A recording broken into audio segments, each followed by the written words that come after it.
મહેસાણા તાલુકાના કેટલાક ગામમાં અચાનક મિની વાવાઝોડું, તેજ પવન ફૂંકાતા હિંગળાજપુરા અને દેવીનાપુરા સહિતના કેટલાક ગામોમાં મકાનના ઉડ્યા પતરા.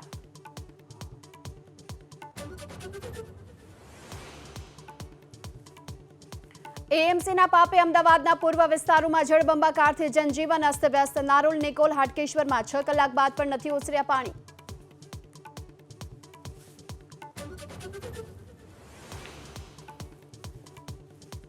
રાજ્યમાં અતિભારે વરસાદની સ્થિતિને લઈ સરકાર એક્શનમાં. મુખ્યમંત્રી ગાંધીનગરમાં વિડીયો કોન્ફરન્સથી વરસાદની સ્થિતિને લઈ મેળવી રહ્યા છે માહિતી.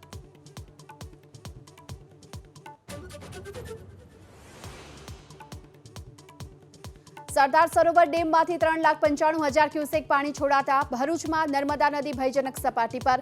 ગોલ્ડન બ્રિજ પાસેથી 200થી વધુ લોકોને ખસેડાયા સુરક્ષિત સ્થળે.